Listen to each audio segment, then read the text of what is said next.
Welcome back, and this is part 3 of teaching app. അപ്പോൾ ഈ ഒരു ലെസണിൽ നമ്മൾ ടീച്ചിങ് ഒബ്ജക്റ്റീവ്സിന്റെ പ്രധാനപ്പെട്ട ഘടകങ്ങൾ എന്തൊക്കെയാണ് എന്നുള്ളതാണ് നമ്മൾ ഡിസ്കസ് ചെയ്യുന്നത്. അപ്പം ടീച്ചിങ് ഒബ്ജക്റ്റീവ്സ് എന്ന് പറയുന്നത് they are actually at the heart of the instructional process. Instructional process എന്ന് പറഞ്ഞാൽ എന്താണ്? നമ്മൾ പഠിപ്പിക്കുന്ന ആ ഒരു രീതിയാണ് ഇൻസ്ട്രക്ഷണൽ പ്രോസസ് എന്ന് പറയുന്നത്.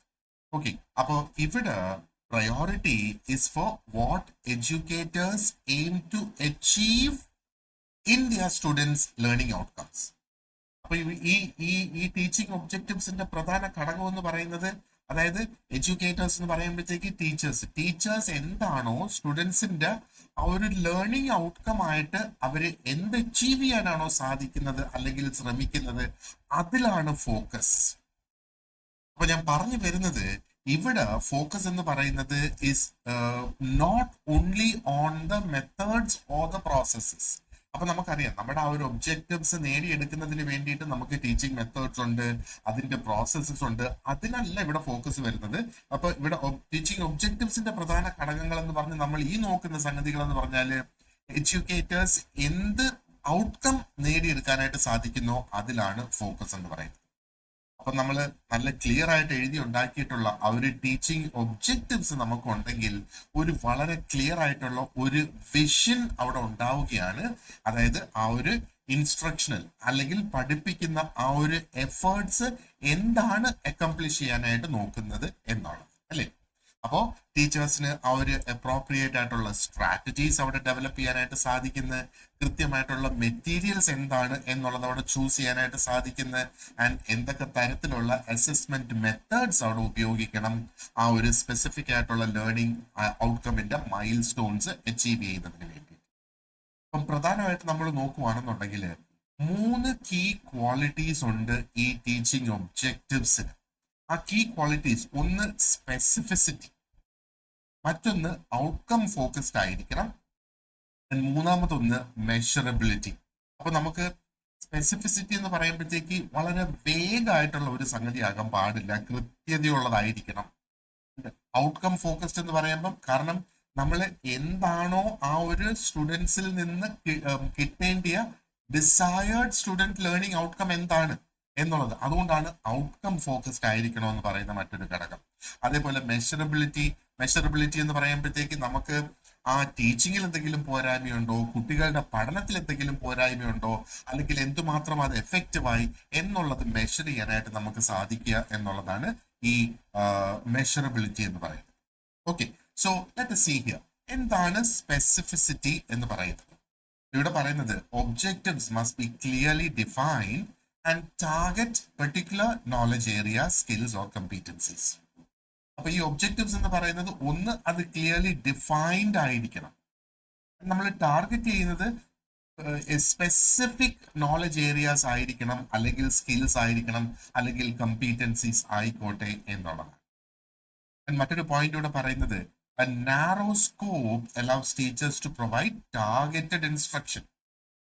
അപ്പോ ഇവിടെ ഒരു വളരെ വൈഡ് ആയിട്ടുള്ള ഒരു സ്കോപ്പ് നമ്മൾ വെക്കുവാണെങ്കിൽ എന്താണ്, നമ്മൾ എന്താണോ ഉദ്ദേശിക്കുന്നത് ആ ഒരു കൃത്യതയിൽ നിന്ന് മാറിപ്പോകാനുള്ള ആ ഒരു സാധ്യതയുണ്ട്, അല്ലേ? അതുകൊണ്ടാണ് നമ്മൾ ഇവിടെ ഇതിന്റെ ആ ഒരു സ്കോപ്പ് കംപ്ലീറ്റ്ലി നാരോ ഡൗൺ ചെയ്ത് ഏതെങ്കിലും ഒരു ഏരിയയിലേക്ക് ഫോക്കസ് ചെയ്യും. അതിന്റെ ഒരു എക്സാമ്പിൾ ഇവിടെ നോക്കിയേ. അപ്പോ instead of a broad goal, ഇപ്പൊ ഒരു ബ്രോഡ് ആയിട്ടുള്ള ഗോൾ നോക്ക്, ഇംപ്രൂവ് റീഡിങ് സ്കിൽസ്. അതൊരു ബ്രോഡ് ആയിട്ടുള്ള ഒരു ഗോളാണ്. ഓക്കെ, അപ്പൊ അതിന് പകരം ഇതിനെ ഒന്നും കൂടെ സ്പെസിഫിക് ആകുമ്പോഴത്തേക്ക് എന്താണ് നമ്മൾ പറയുക? Develop the ability to identify the main idea and supporting details in a passage. Reading എന്ന് പറയുമ്പോഴത്തേക്ക് അതൊരു ബ്രോഡ് സ്കിൽ, ഒരു വലിയൊരു സ്കില്ലാണ് റീഡിങ് എന്ന് പറയുന്നത്. നമ്മൾ റീഡ് ചെയ്യുന്നത് തന്നെ പല കാര്യങ്ങൾക്ക് നമ്മൾ റീഡ് ചെയ്യും. ആ സ്റ്റോറി എന്താണെന്ന് മനസ്സിലാക്കാനായിട്ട് നമ്മൾ വായിക്കും, ഒരുപക്ഷെ നമ്മൾ അതിനെ ക്രിട്ടിസൈസ് ചെയ്യാനായിട്ട് നമ്മൾ അതിനെ വായിക്കും, ഒരുപക്ഷെ നമ്മൾ സ്പെസിഫിക് ആയിട്ടുള്ള ക്വസ്റ്റ്യൻസ് ആൻസർ ചെയ്യാനായിട്ട് നമ്മൾ വായിക്കും. അപ്പൊ ഇതിന് ഓരോന്നിനും ഓരോ രീതിയിൽ നമ്മൾ സ്കിമ്മിങ് എന്നും സ്കാനിങ് എന്നൊക്കെ പറയുന്ന പല ടെക്നിക്സ് യൂസ് ചെയ്ത് നമ്മൾ വായിക്കാറുണ്ടല്ലേ. അപ്പൊ ഇവിടെ ഒരു സ്പെസിഫിക് ഒബ്ജക്റ്റീവ് എന്ന് പറയുമ്പോഴത്തേക്ക് ആ ഒരു ആർട്ടിക്കിൾ അല്ലെങ്കിൽ സ്റ്റോറിയുടെ മെയിൻ ഐഡിയ എന്താണെന്നും, അതേപോലെ ആ മെയിൻ ഐഡിയനെ സപ്പോർട്ട് ചെയ്യുന്ന ഡീറ്റെയിൽസ് ഏതൊക്കെയാണ് എന്ന് സ്പെസിഫിക് ആയിട്ട് ഐഡന്റിഫൈ ചെയ്യുക. അപ്പൊ അങ്ങനെ വരുമ്പോഴത്തേക്ക് എന്താണ്, ഒരു ക്ലാരിറ്റി അവിടെ വരുന്നത്. ടീച്ചേഴ്സിനായിരുന്നാലും ശരി, സ്റ്റുഡൻസിനായിരുന്നാലും എന്തിലാണ് അവർ ഫോക്കസ് ചെയ്യേണ്ടത്, ആൻഡ് ഈ ഫോക്കസ് ചെയ്ത് അത് അച്ചീവ് ചെയ്തോ ഇല്ലയോ എന്നുള്ളത് നമുക്ക് ടെസ്റ്റ് ചെയ്യാനും സാധിക്കും. ഇത് ഒരു ടൈം ഫ്രെയിമിനുള്ളിൽ തന്നെ നമുക്ക് മുമ്പോട്ട് കൊണ്ടുപോകാനായിട്ട് സാധിക്കും. അപ്പൊ അതാണ് ഈ സ്പെസിഫിസിറ്റി എന്നുള്ളത് കൊണ്ട് ഉദ്ദേശിക്കുന്നത്. ഇനി രണ്ടാമത് നോക്ക്, അത് സ്പെസിഫിക് ആയി അവിടെ നമ്മൾ ഒരു ഔട്ട്കവും കൂടെ മെൻഷൻ ചെയ്തിട്ടുണ്ട് അല്ലെ. അപ്പം ഔട്ട്കം ബേസ്ഡ് ഫോക്കസ് എന്നുള്ളത്, അപ്പോ ഒരു ടീച്ചിങ്ങിന്റെ ഒരു ആ teaching objectives basically outcome focused ആണ്. എപ്പോഴും നമ്മൾ എന്ത് പഠിപ്പിച്ചിരുന്നാലും ശരി തന്നെ അതിന്റെ ഒരു ഔട്ട്കം, അതായത് അതിന് നമുക്ക് എന്തെങ്കിലും ഒരു സ്കില്ലോ അല്ലെങ്കിൽ ഒരു ഔട്ട്കം അതിനുണ്ടാകും എന്നുള്ള ആ ഒരു ഉദ്ദേശത്തിലാണ് ടീച്ചിങ് മുമ്പോട്ട് പോകുന്നത് അല്ലെ.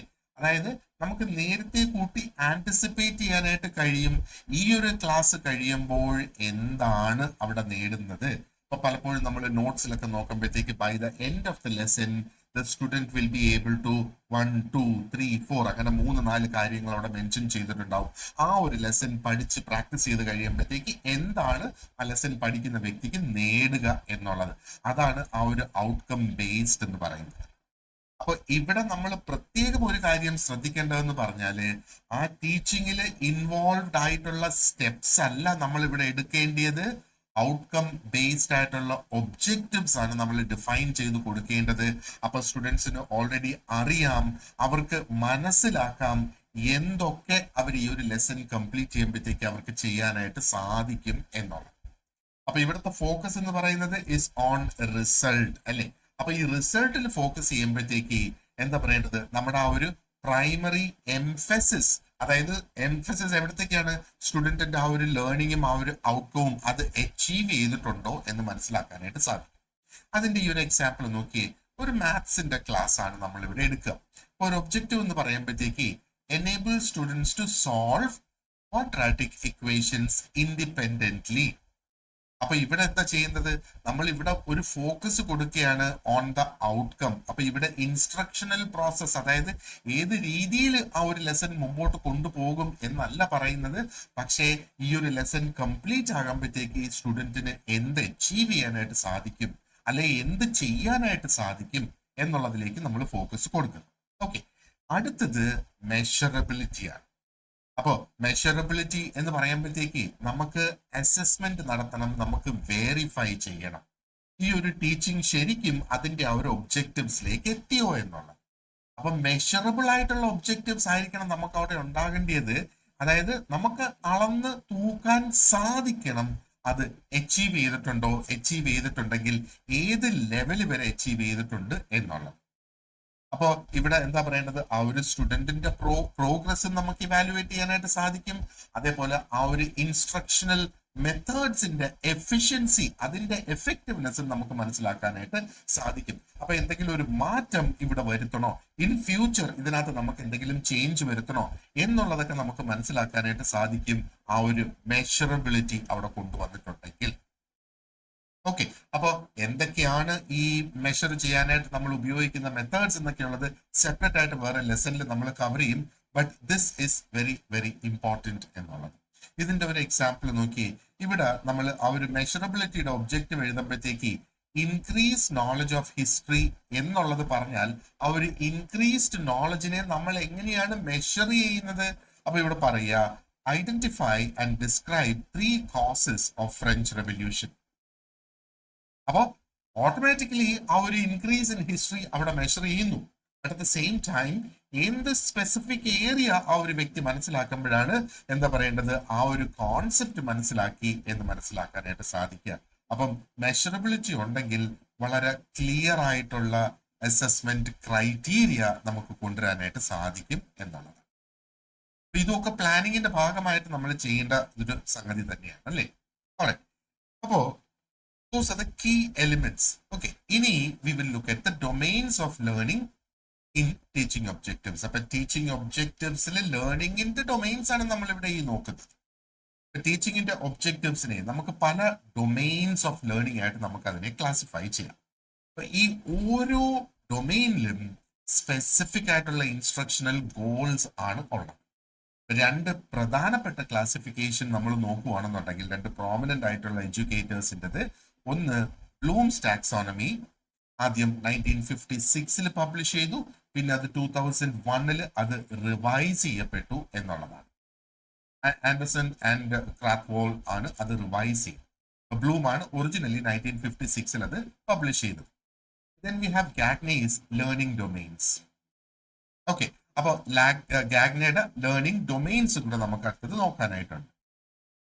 ഇത് രണ്ടും നമ്മൾ വളരെ ഡീറ്റെയിൽഡ് ആയിട്ട് നമ്മൾ കവർ ചെയ്ത് പോകും. Alright, so let us see എന്താണ് ഈ ഒരു Bloom's taxonomy of instructional objectives എന്ന് പറയുന്നത് നമുക്കൊന്ന് നോക്കാം. അപ്പോൾ Bloom's taxonomy ideally just a minute. Okay, അപ്പൊ ബ്ലൂംസ് ടാക്സോണമി നമ്മൾ നോക്കുകയാണെന്നുണ്ടെങ്കിൽ ബെഞ്ചമിൻ ബ്ലൂം ആണ് ഇത് ഡെവലപ്പ് ചെയ്തത് 1956. നേരത്തെ പറഞ്ഞതുപോലെ ഇറ്റ് വാസ് ലേറ്റർ റിവൈസ്ഡ് എന്നാണ്. അപ്പോൾ ബ്ലൂംസ് ടാക്സോണമി ചെയ്തത് എന്താണ്? വളരെ സ്ട്രക്ചേർഡ് ആയിട്ടുള്ള ഒരു ഫ്രെയിം വർക്ക് നമുക്ക് തരികയാണ് ചെയ്തത്. എന്താ പറയണ്ടേ, ആ ഒരു എഡ്യൂക്കേഷണൽ ഒബ്ജക്റ്റീവ്സിനെ കാറ്റഗറൈസ് ചെയ്യുന്നതിന് അല്ലെങ്കിൽ ക്ലാസിഫൈ ചെയ്യുന്നതിന് വേണ്ടിയിട്ട് അത് 3 വ്യത്യസ്തമായ ലേണിംഗ് ഡൊമെയിൻസ് ആണ് നമുക്ക് അവിടെ ലഭിച്ചിട്ടുള്ളത്. അപ്പൊ ഇതിൽ ഓരോ ഡൊമെയിനും ഓരോ സ്പെസിഫിക് ആയിട്ടുള്ള സ്റ്റുഡന്റിന്റെ സ്പെസിഫിക് ആയിട്ടുള്ള ഡെവലപ്മെന്റിന്റെ ആസ്പെക്ട്സിനെ നമ്മൾ അതിനകത്ത് കണക്കിലെടുക്കുന്നു. ഓക്കെ, അപ്പോ എന്താ പറയേണ്ടത്, ഇന്റലക്ച്വൽ ഡൊമെയിൻ ഉണ്ട്, ഇമോഷണൽ ഡൊമെയിൻ ഉണ്ട്, ഫിസിക്കൽ ഡൊമെയിൻ ഉണ്ട്. അപ്പോ ഈ ഡൊമെയിൻസിന്റെ കാര്യം നമ്മൾ നോക്കുകയാണെന്നുണ്ടെങ്കിൽ അതിന് ഒരു ഹയറാർക്കിയും കൂടെ ഉണ്ട് എന്ന് കണക്കാക്കിക്കൊള്ളു. ഈ ഒരു ഹയറാർക്കിയും കൂടെ ഉള്ളത് കൊണ്ട് അത് എഡ്യൂക്കേറ്റേഴ്സിന് ഒരു ഗൈഡ് ആയിട്ട് ഉപയോഗിക്കാം, അവരുടെ ലെസൺസ് ഡിസൈൻ ചെയ്യുന്ന സമയത്തും അവരുടെ അസസ്മെന്റ്സ് ഡിസൈൻ ചെയ്യുന്ന സമയത്തും. കാരണം ഇതിനകത്ത് എന്താ പറയേണ്ടത്, ഓരോ ഡൊമെയിനും സ്പെസിഫിക് ആയിട്ടുള്ള കമ്പീറ്റൻസീസ്, സ്കിൽസ് ഒക്കെ അവിടെ ഉണ്ട്.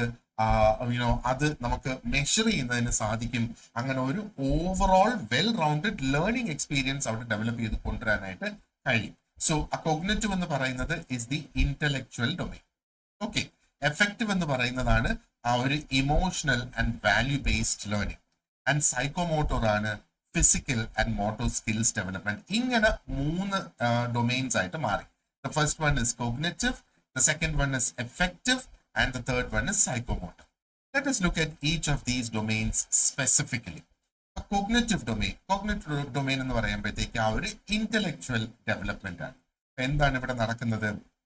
ഇതിന്റെ പ്രധാന ഫോക്കസ് എന്ന് പറയുന്നത് is on the development of mental skills and knowledge acquisition. Knowledge acquisition, കൂടുതൽ നോളജ് ഗെയിൻ ചെയ്യുന്നത്, and at the same time mental സ്കിൽസിലും കൂടെ അവിടെ ഫോക്കസ് വരും.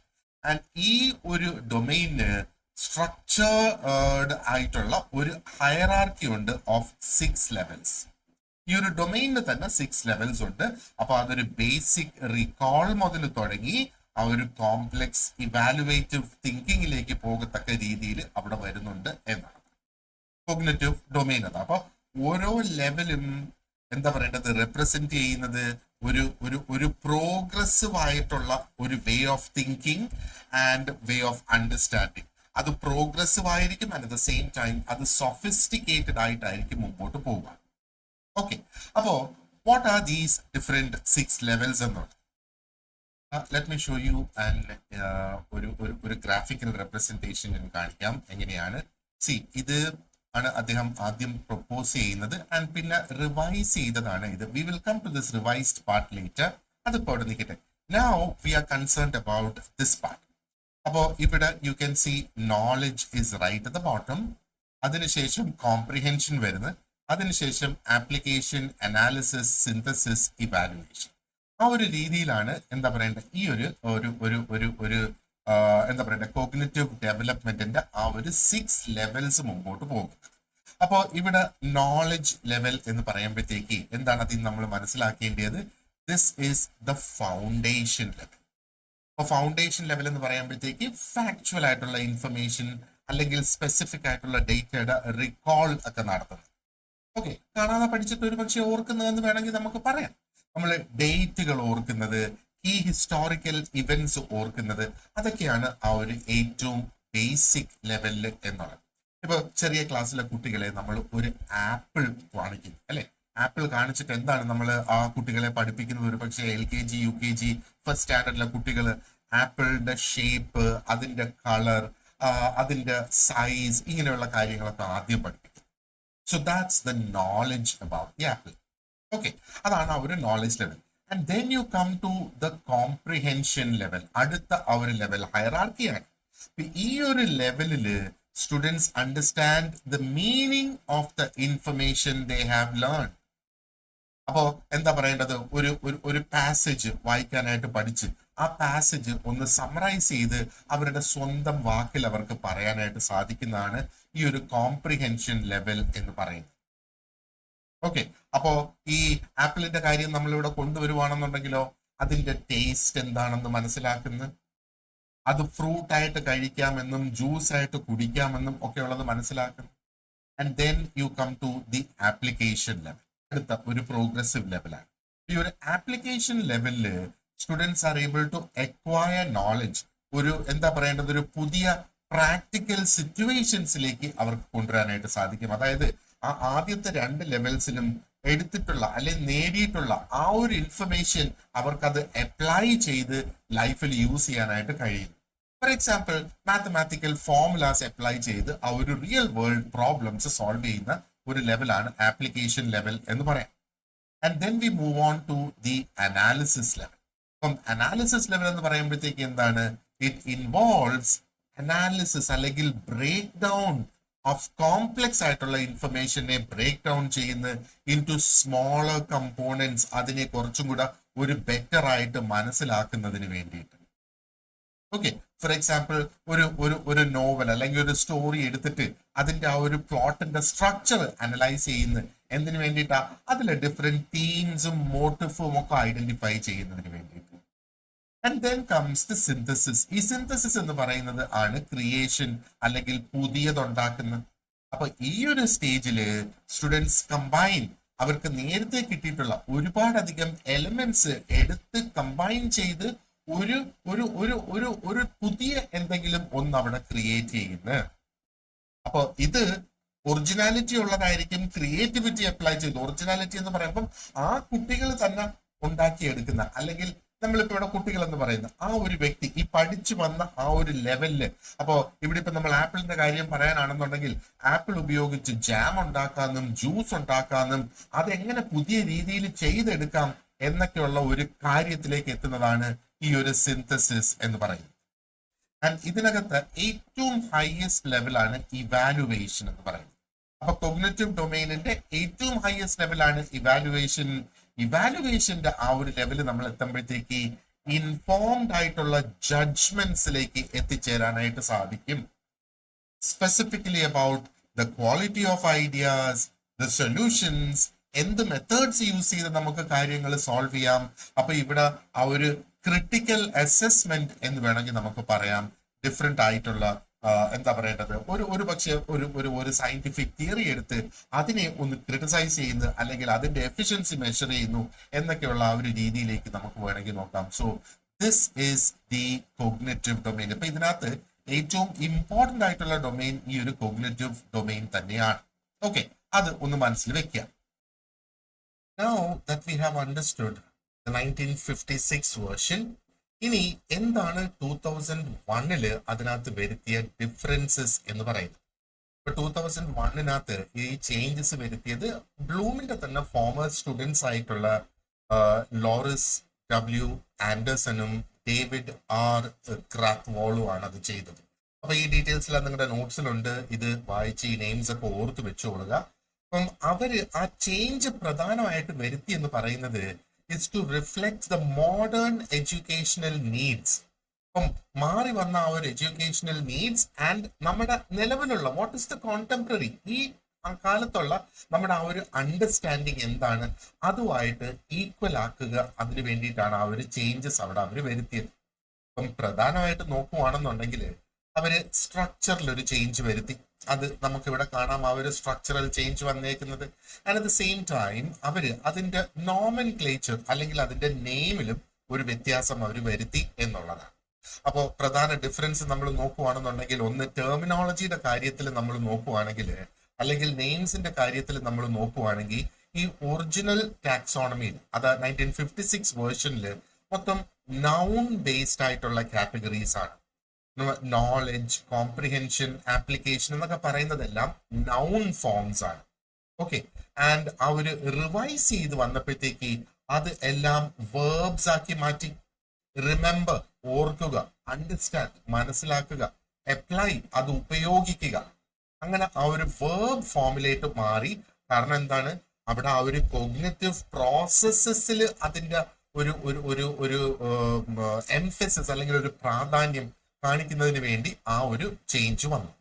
ഇനി ഹയറാർക്കിയിൽ വന്നേക്കുന്ന ഒരു ഒരു ഒരു ചേഞ്ചോ, അല്ലെങ്കിൽ ഹയറാർക്കിയിൽ എങ്ങനെയായിരുന്നു നമ്മൾ ആ ഒരു ഒറിജിനൽ ഫോം നോക്കുവാണെങ്കിൽ അത് സ്റ്റാറ്റിക് ആണ്, ഒരു സീക്വൻഷ്യൽ ഫോളോ അവിടെ വരുന്നുണ്ട്.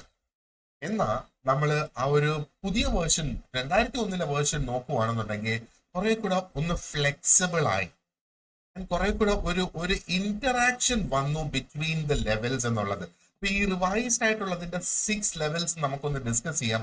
അപ്പൊ നിങ്ങൾക്ക് മനസ്സിലാകും എന്താണ് ആ ഒരു ഫ്ലെക്സിബിലിറ്റി, എന്താണ് ആ ഒരു ഇന്ററാക്ഷൻ ബിറ്റ്വീൻ ദ ലെവൽസ്, പിന്നെ ഈ ടോപ്പ് ലെവൽസിൽ വന്നിരിക്കുന്ന ആ ഒരു ചേഞ്ച് അപ്പൊ ഇവാലുവേഷൻ ആയിരുന്നു 1956 ഹയസ്റ്റ് വേർഷൻ, അല്ല സോറി, അതില് ഹയസ്റ്റ് ലെവൽ എങ്കിൽ എന്താ പറയേണ്ടത്, ക്രിയേറ്റ് എന്നുള്ള word was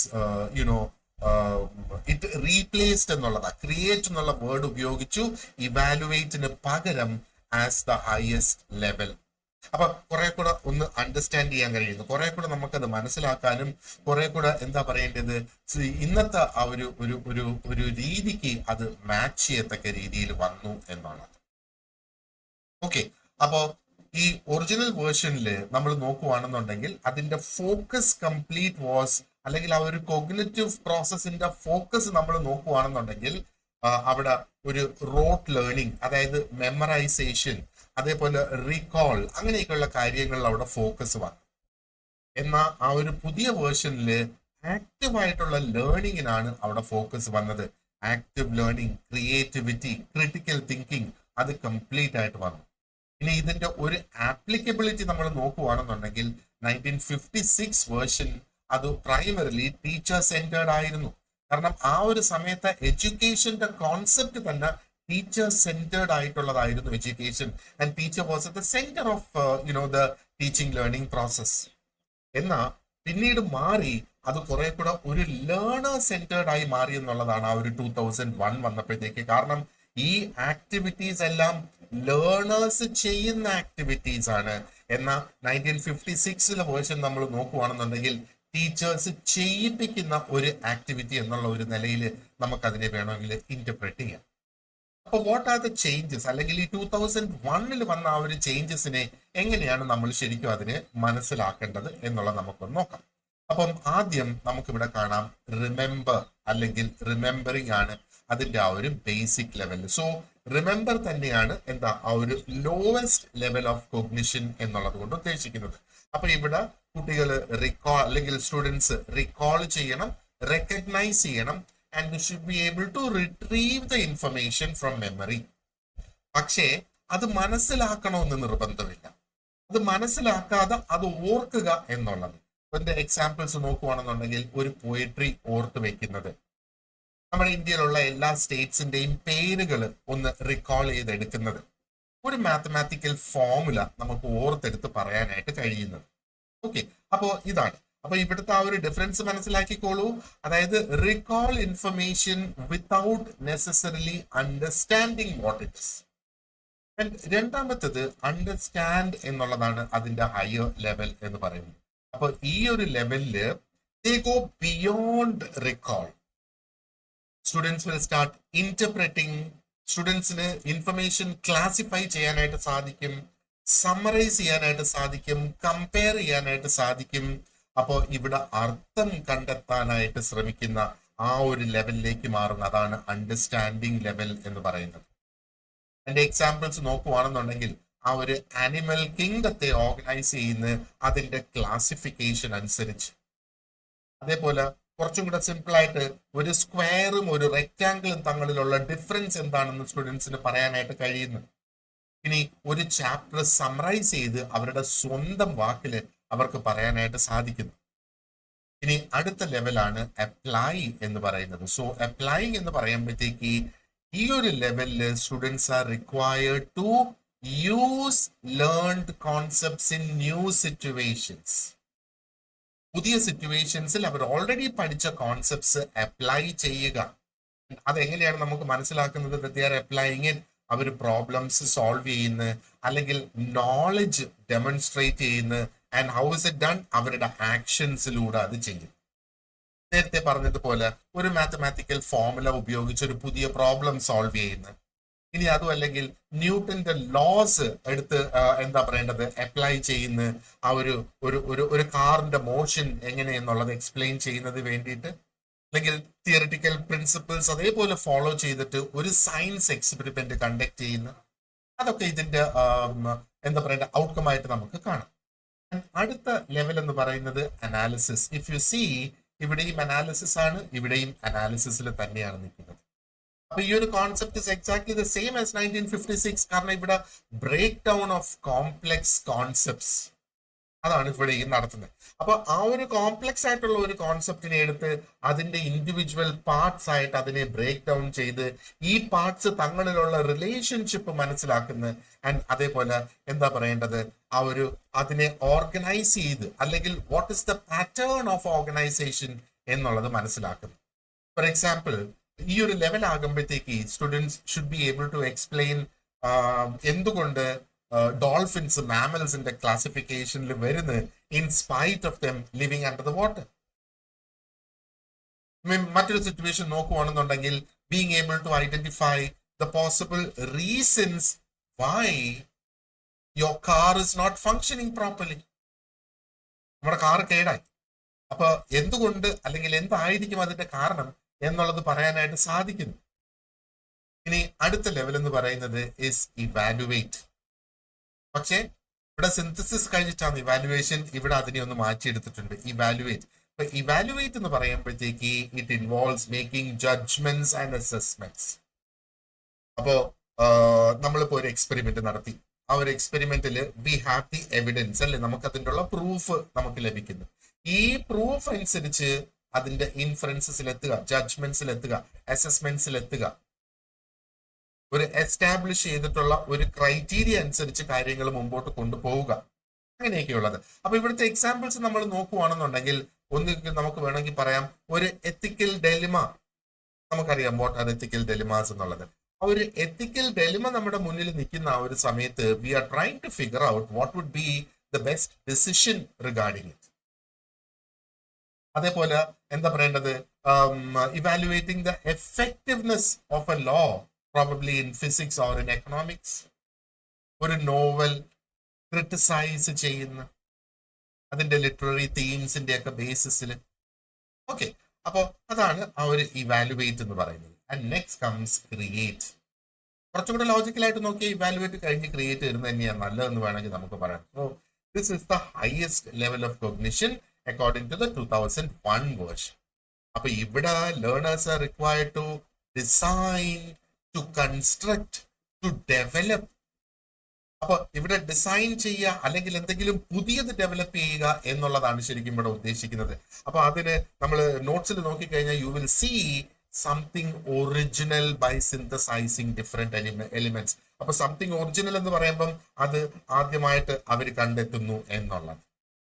simple as that, you know, ഒരു ഒറിജിനൽ പോയട്രി എഴുതുന്നു, അല്ലെങ്കിൽ ഒരു ഷോർട്ട് സ്റ്റോറി എഴുതുന്നു, അല്ലെങ്കിൽ ഒരു പുതിയ സയന്റിഫിക് എക്സ്പെരിമെന്റ് ഡിസൈൻ ചെയ്യുന്നു, അല്ലെങ്കിൽ ഒരു സോഷ്യൽ പ്രോബ്ലം പരിഹരിക്കുന്നതിന് വേണ്ടിയിട്ട് ഇന്നോവേറ്റീവ് ആയിട്ടുള്ള ഒരു സൊല്യൂഷൻ കണ്ടെത്തുന്നു എന്നൊക്കെ വേണമെങ്കിൽ നമുക്ക് പറയാം. സോ അതാണ് ഈ ഒരു ഹയസ്റ്റ് ലെവൽ എന്നുള്ളത്. അപ്പോ നമ്മൾ ഇനി ഒരു കാര്യം കൂടെ നോക്കേണ്ടതെന്ന് പറഞ്ഞാല് ഈ ഒരു ഹയസ്റ്റ് വാല്യൂ ഇവാലുവേറ്റിൽ നിന്ന് ക്രിയേറ്റ് ആയിട്ട് മാറിയതിന്റെ ആ ഒരു പ്രാധാന്യം എന്നുള്ളത്. അപ്പൊ നമുക്കറിയാം 1956 ഇവാലുവേഷൻ ആണ്, 2001 അത് ക്രിയേറ്റ് ആയിട്ട് മാറി. അപ്പം മെയിൻലി ഇതെന്താണ് റിഫ്ലക്ട് ചെയ്യുന്നത്?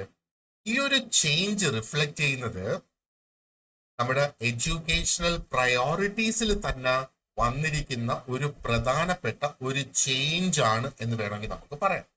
So here they are highlighting the importance of originality, innovation, problem solving skills. കാരണം ഇന്നത്തെ ആ ഒരു കോണ്ടംപററി എൻവയൺമെന്റില് അല്ലെങ്കിൽ ഇന്നത്തെ ഒരു സാഹചര്യത്തില് ഇതല്ലേ പ്രധാനപ്പെട്ട സംഗതികൾ എന്ന് പറയുന്നത്. അപ്പൊ ഇവിടെ ഉണ്ടായി ഒരു നോളജ് കൺസംഷൻ എന്നുള്ള ആ ഒരു നിലയിൽ നിന്ന് നോളജ് ക്രിയേഷനിലേക്ക് ഒരു ഷിഫ്റ്റ് വന്നു എന്ന് വേണമെങ്കിൽ നമുക്ക് പറയാം. അപ്പൊ ട്രഡീഷണൽ എഡ്യൂക്കേഷൻ ഫോക്കസ് എങ്ങനെയായിരുന്നു? ആ നോളജ് എക്വയർ ചെയ്യുക, നോളജിനെ അസസ് ചെയ്യുക എന്നുള്ളത്. അതുകൊണ്ടാണ് ആ 1956 വേർഷനിൽ ഇവാലുവേഷൻ ഹയസ്റ്റ് ആയിട്ട് വന്നത്. എന്നാൽ മോഡേൺ എഡ്യൂക്കേഷനിൽ നമ്മൾ നോക്കുവാണെന്നുണ്ടെങ്കിൽ സ്റ്റുഡൻസിനെ നമ്മൾ എങ്ങനെയാണ് എൻകറേജ് ചെയ്യുന്നത്? അവർ പഠിച്ച സംഗതികള് അപ്ലൈ ചെയ്യാനാണ്, ക്രിയേറ്റീവായിട്ട് അപ്ലൈ ചെയ്യാനാണ് നമ്മൾ അവരെ കൂടുതൽ പ്രോത്സാഹിപ്പിക്കുന്നത്. പുതിയ ഐഡിയാസ് ജനറേറ്റ് ചെയ്യുക, പുതിയ സൊല്യൂഷൻസ് കൊണ്ടുവരിക, പുതിയ പ്രോഡക്ട്സ് ഡെവലപ്പ് ചെയ്യുക. അപ്പോൾ എന്താ പറയേണ്ടത്? ആ ഒരു എക്സിസ്റ്റിംഗ് നോളജിനെ അസസ് ചെയ്യുന്നതിന് പകരം ഈ ഒരു ചേഞ്ചിലേക്ക് പോവുക എന്നുള്ളത്. ഇനി മറ്റൊരു റീസൺ നമുക്ക് കാണാവുന്നത് is the increased emphasis on innovation and critical thinking. ഇന്നത്തെ കാലത്തെ എഡ്യൂക്കേഷനിൽ നമ്മൾ എല്ലായിടത്തും കേൾക്കും ഇന്നോവേഷൻ വേണം, ക്രിട്ടിക്കൽ തിങ്കിങ് വേണം. ഈ ഒരു 21st സെഞ്ചുറിയിൽ ഏറ്റവും അധികം ഡിമാൻഡഡ് ആയിട്ടുള്ള സ്കിൽസ് ആണ് ഈ സ്കിൽസ് എന്ന് പറയുന്നത്. It goes way beyond evaluating or judging existing knowledge, അല്ലെ? അപ്പൊ പ്രോബ്ലം സോൾവിങ്, ഒരു ഓൺടർപ്രണർ എന്ന നിലയിൽ ഓൺടർപ്രണറിയൽ തിങ്കിങ്, ക്രിയേറ്റിവിറ്റി, ഇതൊക്കെ വളരെയധികം എസെൻഷ്യൽ ആണ് ഇന്നത്തെ ആ ഒരു ടെക്നോളജിയുടെ ഫീൽഡ് ആയാലും റിസർച്ച് ആയിരുന്നാലും ബിസിനസ് ആയിരുന്നാലും ഈവൻ ആർട്സിൽ പോലും പുതിയ സംഗതികൾ നമുക്ക് വേണം എന്നുള്ളത്, അല്ലെ? ആൻഡ് പ്രോബ്ലം സോൾവിങ് എന്ന ഈ ഘടകത്തെ ഒരു വളരെയധികം എസെൻഷ്യൽ ആയിട്ടുള്ള ഒരു സ്കില്ലായിട്ടാണ് ഇന്ന് നമ്മൾ കണക്കാക്കുന്നത്. കാരണം ഇന്നത്തെ മോഡേൺ വേൾഡില് നമുക്ക് modern challenges and modern problems ആണ്. ഇതിനൊന്നും ഒരു പ്രീ ഡിഫൈൻഡ് ആയിട്ടുള്ള ഒരു സൊല്യൂഷൻ ഇല്ല. നമ്മൾ ഇതുവരെ ഉപയോഗിക്കാതിരുന്ന ഒരു പുതിയ മെഷീനറി നമ്മൾ മേടിച്ച് ഉപയോഗിക്കുമ്പോഴത്തേക്ക് അതിന്റെ ഒരു പുതിയ കംഫർട്ട് നമുക്ക് ലഭിക്കുന്നതോടൊപ്പം പുതിയ പ്രോബ്ലംസും നമുക്ക് അവിടെ ലഭിക്കും എന്നുള്ളത്. അപ്പൊ എന്താ പറയേണ്ടത്? ക്രിയേറ്റീവ് ആയിട്ടുള്ള പുതിയ മെത്തേഡ്സിന്റെ ഒരു ആവശ്യകത, അത് ഇവിടെ ഇമ്പോർട്ടന്റ് ആണ്, അല്ലെ? ആൻഡ് ഫൈനലി നമുക്ക് വേണമെങ്കിൽ പറയാം it's A reflection of modern learning approaches. അതാണ് നമുക്ക് ഈ ഒരു 2001 വേർഷനിൽ വന്നേക്കുന്ന ഈ ഒരു ചേഞ്ചിൽ നമുക്ക് കാണാനായിട്ട് കഴിയുന്നത്. ഇന്നത്തെ കാലത്ത് ലേണിംഗ് അപ്രോച്ചസ് എന്തൊക്കെയാണ്? നമുക്ക് വേണമെങ്കിൽ പറയാം പ്രോജക്ട് ബേസ്ഡ് ആയിട്ടുള്ള learning, experimental learning or experiential learning എന്ന് വേണമെങ്കിൽ നമുക്ക് പറയാം. അതേപോലെ തന്നെയാണ് ഇന്റർ ഡിസിപ്ലിനറി സ്റ്റഡീസിന് വളരെയധികം പ്രാധാന്യം വരുന്ന ഒരു കാലഘട്ടമാണ് ഇത്. അപ്പോ എന്താ പറയേണ്ടത്? സ്റ്റുഡൻസിനെ ഒറിജിനൽ പ്രോജക്ട്സ് ഡെവലപ്പ് ചെയ്ത് കൊണ്ടുവരുന്നതിന് വേണ്ടിയിട്ടും ഓരോ ടോപ്പിക്സിൽ പുതിയ റിസർച്ച് നടത്തി, പുതിയ ഏരിയാസിലേക്ക് റിസർച്ച് നടത്തി ക്രിയേറ്റീവ് ആയിട്ടുള്ള വർക്ക് കൊണ്ടുവരിക, ഒരു ഒരു ഒരു ഒരു ഒരു ഒരു ഡീപ്പായിട്ടുള്ള ഒരു അണ്ടർസ്റ്റാൻഡിങ് അവിടെ കൊണ്ടുവരിക എന്നുള്ളത്. നമ്മൾ എന്താ പറയേണ്ടത്? ആ ഒരു ഇവാലുവേറ്റ് ടു ക്രിയേറ്റ് എന്നുള്ള ആ ഒരു ഷിഫ്റ്റിന്റെ ഒരു എക്സാമ്പിൾ നോക്കിയാൽ 1956 നമ്മൾ we were still using the traditional methods എന്ന് വേണമെങ്കിൽ നമുക്ക് പറയാം. അപ്പോൾ ആ സമയത്ത് ക്ലൈമറ്റ് ചേഞ്ചിനെ കുറിച്ച് ഒരു സ്റ്റുഡന്റ് പഠിക്കുമ്പോഴത്തേക്ക് അല്ലെങ്കിൽ ക്ലൈമറ്റ് ചേഞ്ചിനെ കുറിച്ച് പഠിച്ചുകൊണ്ടിരിക്കുന്ന ഒരു സ്റ്റുഡന്റിനോട് may be the student may be asked to evaluate different environmental policies. Different environmental policies എടുത്ത് വെച്ചിട്ട് അതിനെ ഇവാലുവേറ്റ് ചെയ്ത് ഏറ്റവും എഫക്റ്റീവ് ആയിട്ടുള്ളത് ഏത് പോളിസിയാണെന്ന് കണ്ടുപിടിക്കുക ട്രഡീഷണൽ മെത്തേഡിൽ. എന്നാൽ ആ ഒരു മോഡേൺ എന്ന് 2001 വന്ന ആ മോഡേൺ വേർഷൻ അനുസരിച്ചാണെങ്കിലോ ഇതേ സിറ്റുവേഷനെ എങ്ങനെ നമ്മൾ കൈകാര്യം ചെയ്യും? ക്ലൈമറ്റ് ചേഞ്ച് പഠിക്കുന്ന ആ ഒരു സ്റ്റുഡന്റിനോട് may be that student is required to design something new, ഒരു പുതിയ സസ്റ്റൈനബിൾ ആയിട്ടുള്ള ഒരു എനർജി മോഡൽ ഡിസൈൻ ചെയ്യാനായിട്ട്. അത് തന്നെയല്ലേ നമ്മൾ ഇന്ന് കണ്ടുകൊണ്ടിരിക്കുന്നത്. അപ്പോ പല ഡിസിപ്ലിൻസിൽ നിന്നുള്ള നോളജ് എടുത്ത് ഇവിടെ ഇന്റഗ്രേറ്റ് ചെയ്തിട്ടാണ് ഒരു പക്ഷേ ഒരു പുതിയ സസ്റ്റൈനബിൾ ആയിട്ടുള്ള ഒരു ഒരു ഒരു ഒരു എന്താ പറയേണ്ടത് ഒരു ഒരു ഒരു എനർജി പ്രൊഡക്ഷൻ വേണ്ടിയിട്ടുള്ള എന്തെങ്കിലും ഒരു സൊല്യൂഷൻ ഒരു ഡെവലപ്പിംഗ് കൺട്രിയിൽ കണ്ടെത്താനായിട്ട് സാധിക്കുക. അപ്പൊ ഈ ഒരു ഇവാലുവേറ്റ് ടു ക്രിയേറ്റ് എന്നുള്ള ആ ഒരു ഷിഫ്റ്റ് ബ്ലൂമിന്റെ ഈ ഒരു ടാക്സോണമിയിൽ പ്രധാനമായിട്ട് അത് റിഫ്ലക്ട് ചെയ്യുന്നത് is the evolving need of education. നമുക്കറിയാം വളരെ റാപ്പിഡ് ആയിട്ട് ചേഞ്ച് ചെയ്തുകൊണ്ടിരിക്കുകയാണ് ഈ ഒരു ലോകം. അപ്പൊ അതനുസരിച്ച് എഡ്യൂക്കേഷനും മാറണം. ഇപ്പം എക്സിസ്റ്റിംഗ് നോളജിനെ ജഡ്ജ് ചെയ്യുന്നതിന് പകരം students are now encourage to generate new ideas, they are encourage to innovate and they are encourage to solve problems creatively. അപ്പോൾ ഇന്നത്തെ ആ ഒരു പുതിയ എഡ്യൂക്കേഷൻ, മോഡേൺ വേൾഡ് എഡ്യൂക്കേഷന്റെ ഡിമാൻഡ്സിന് മീറ്റ് ചെയ്യുന്നതിന് വേണ്ടിയിട്ടാണ്, അല്ലെങ്കിൽ ആ ഡിമാൻഡ്സുമായിട്ട് അലൈൻ ചെയ്യുന്നതിന് വേണ്ടിയിട്ടാണ് ബ്ലൂമിന്റെ ആ ഒരു ഒറിജിനൽ ടാക്സോണമിയിൽ അദ്ദേഹത്തിന്റെ തന്നെ സ്റ്റുഡൻസ് ചേഞ്ച് വരുത്തി 2001. സോ ദാറ്റ് എക്സ്പ്ലെയിൻസ് ഇറ്റ് അല്ലെ. So we will wind up this part of the video here. And അടുത്ത പാർട്ടില് നമുക്ക് എഫക്റ്റീവ് ഡൊമെയിൻ ഡിസ്കസ് ചെയ്യാനുണ്ട്, അതേപോലെ സൈക്കോമോട്ടർ ഡൊമെയിനും ഡിസ്കസ് ചെയ്യാനുണ്ട്. So we will start with the effective domain in the next class. So thank you very much for watching this part and wish you a good day. See you in the next class.